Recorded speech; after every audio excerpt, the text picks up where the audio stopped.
Hello there, guys, and welcome back to the 6 Yard Banter. Your front row seat to the Premier League's top six drama with a Chelsea twist. Here it's Chelsea first and rivals next.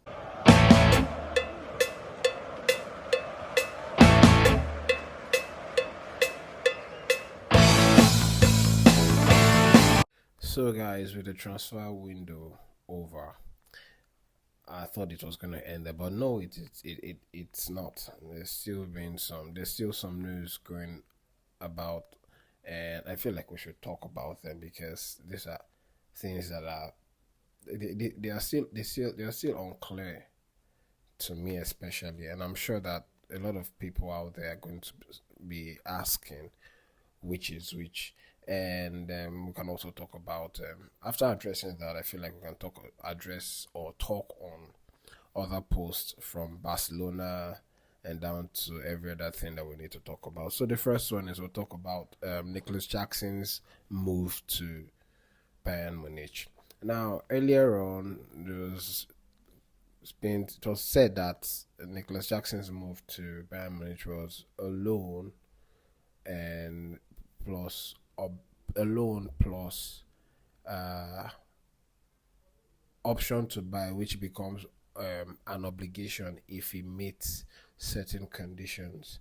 And I'm like, why? What kind of? I'm like, I did not understand what kind of contract or agreement that would be. And supposing it doesn't successfully displace Harry Kane, who's Bayern Munich's first striker, how is he going to reach such agreement or activate such agreement to trigger his move from being an option to buy to an obligatory one? And it's just been going on about left, right, and center.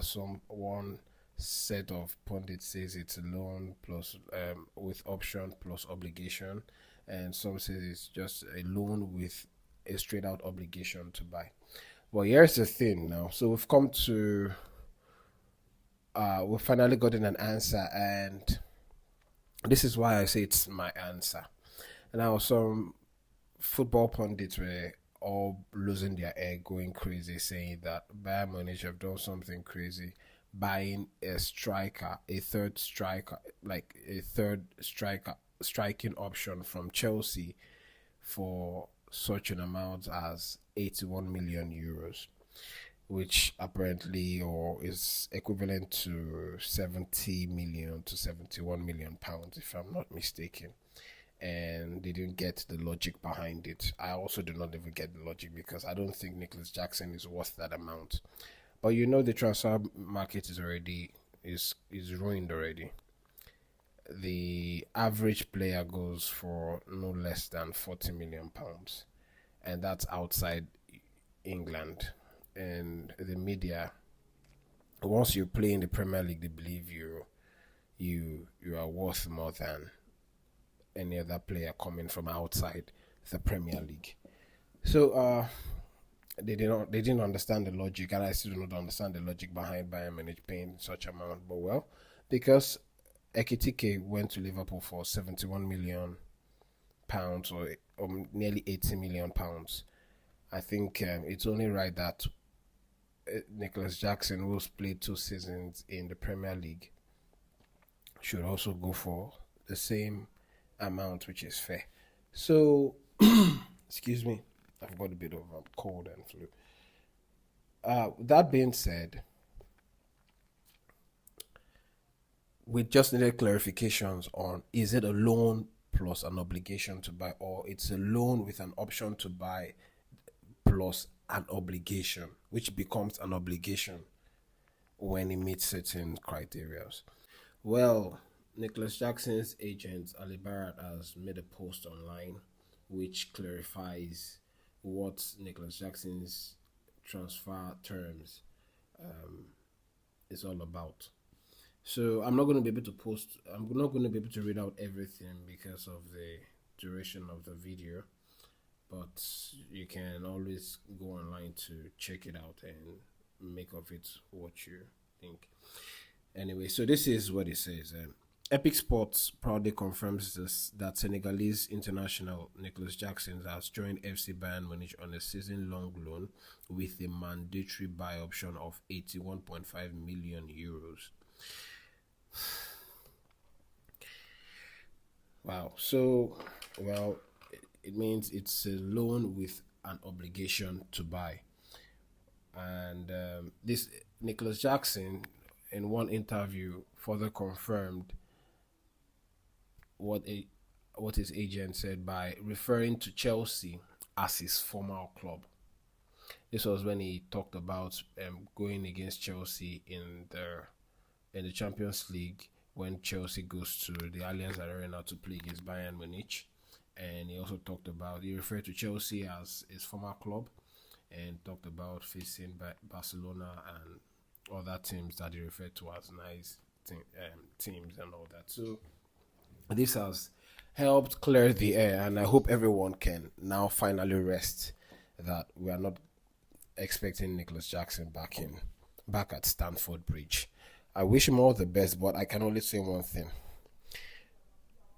As regards to Nicolas Jackson, if he gets the opportunity, or if he comes in, if he starts against Bayern Munich, or he gets to play if he starts against Chelsea, or if he gets to play against Chelsea in the Champions League, well, I'm not too fussed about him, especially when he gets to the front of the goalpost, because I know that he's going to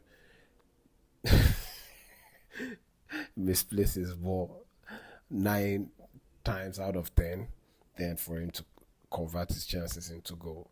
I only know that he knows how to run down channels and all that, but I don't think he's gonna be of any threat. Plus, I don't think he's gonna be able to bench Harry Kane. So, but if he gets the chance, I hope that the Chelsea backline don't give him the chance to score, because it's going to be annoying. It's going to leave a sore taste in our mouth. Let me know what you guys think about that, and let's talk about what Lamine Yamal and then Fermin Lopez have said. Lamine Yamal. We were joking with Fermin about moving to England. No one wants to leave. We asked him about the bid, but he's happy here and had no plans to leave. And this is what Fermin Lopez had to say too. Fermin Lopez on Chelsea's interest. It's always a compliment when there is interest from other clubs, but the truth is, I always had the idea of staying at Barcelona. And blah blah blah blah blah. Anyway, I'll just quickly touch on this before I move on to what Fabrizio has posted today. Fermin Lopez was on Chelsea's first option. I think Chelsea wanted Xavi Simons more than they wanted Fermin Lopez. And another reason I believe Chelsea were not able to make a substantial offer to Barcelona was because of the restrictions that UEFA has placed on Chelsea's spending.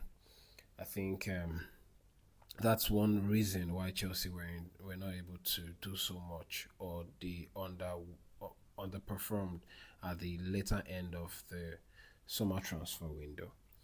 But if we had gotten Lopez, well, I would have been happy because he's a really, really good player. But we didn't get him. I'm not happy we did not get either him or Xavi Simons. Well, but hold that thought, because I'm going to come back to that position. Well, we're going to be coming up against Barcelona, so I hope that both him and Lamine Yamal are going to be ready for Caicedo and Cucurella. To even think that we're going to be having our most consistent players up against these two in their preferred position is just everything that I'm looking forward to. Now let's talk about what Fabrizio Romano has posted as regards to Fermin Lopez. Fermin Lopez and Chelsea is a link that will remain in the future. They didn't technically need him, but saw an opportunity in the summer when they submitted a 40 million euros bid. So this is very funny because I don't see why Chelsea would say the why Fabrizio would put this out there saying Chelsea did not technically need him, when in truth we needed someone of his quality or that of Xavi Simons. We have high pressers, we have players who play high octane football, but we lack that player that can control or keep control of the game where we need it. We don't have a controller.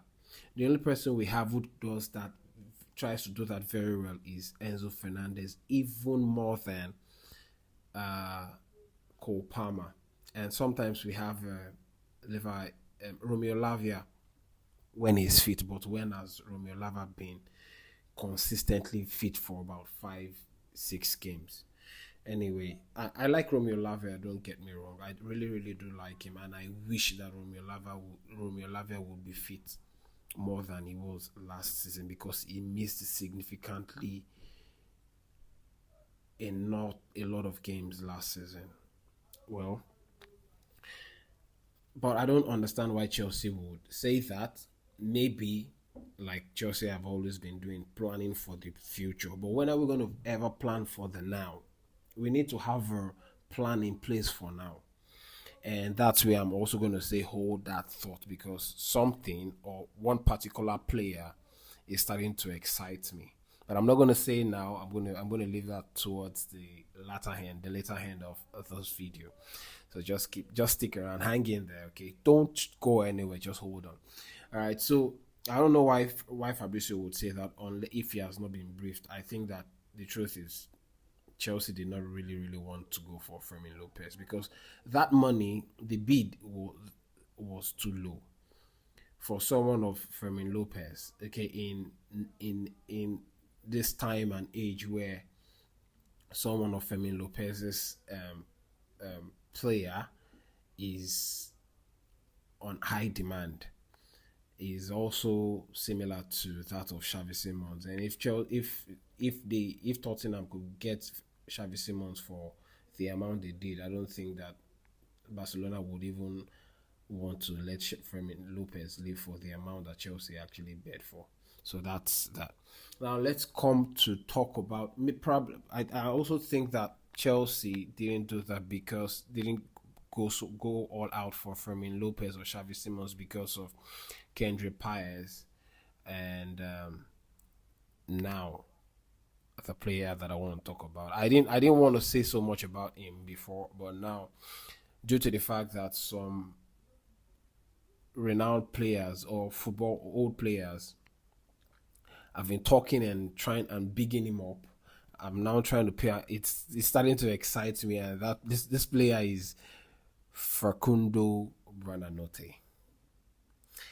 I think it's a stopgap pending the time that Kendrick Paez and Esteva William are good enough to to compete or fill up that position. Or maybe Chelsea might end up signing Facundo Buonanotte on permanent terms at the end of the season. So Carlos Tevez on Facundo Buonanotte in 2022. I watch football and it's been a long time since I've seen someone play who gives me as much pleasure as. When he breaks and accelerates, it reminds me of Messi. He is at a very high level. This is what Carlos Tevez had to say about Facundo Buonanotte. And I saw this and I was like, okay, could Chelsea be about to do another Cole Palmer? And this time around in Facundo Buonanotte, or maybe more. And I've been I went back to watch a few videos of Facundo Buonanotte, and I'm not gonna lie, the kid looks like he's got something in him, and if nurtured very well under the right manager, probably like for so far, I think maybe like Enzo Maresca, he just might be someone who's got a lot of potentials in him, and we might be seeing another Cole Palmer. And this is why I'm going going easy on the sporting directors, because at first I've been thinking to myself that the Chelsea board have actually underperformed again in this summer, and actually left Maresca out to dry. But I've been with remarks coming from people like Carlos Tevez. Tevez doesn't talk so much, but when he says something, well, you know Tevez is someone who recognizes passion and is on that kind of energy. And when he says something like on when he says something about another player, then I think it's only worth it to pay attention to it. And I'm looking forward. I think I'm starting to look forward to seeing what the this guy Facundo Bonanote adds to the Chelsea squad. If we've done ended up doing another Cole Palmer, well, I'm gonna raise my hands up and give kudos to the sporting directors. Now, another one that we have to talk about is the backup striker, because I am seeing rounds about Mark Guehi coming back, which has been confirmed that he has been recalled back to Chelsea and paperwork have been done and signed out and this and yada yada yada and all that. And we also have another person who's also been recalled from his loan, and that's David Washington from Santos. This kid has been there and managed to score only 2 goals in 19 appearances. 2 goals. And these are supposed to be the backups. Well, this is the reason behind Chelsea deciding to settle for McGeary and David Washington, pending the time that Liam Delap returns from his injury. Now, it turns out that the reason behind it is because Chelsea are trying to make room for Emmanuel Emega of Strasbourg, and they feel like they could do something as a stopgap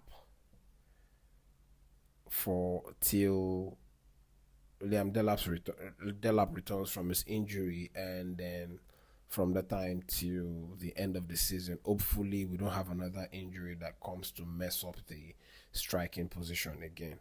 But I feel like this. I'm not trying to be negative here, but I feel like there's definitely going to be another injury setback, and my reason is because these players have not had enough time to rest.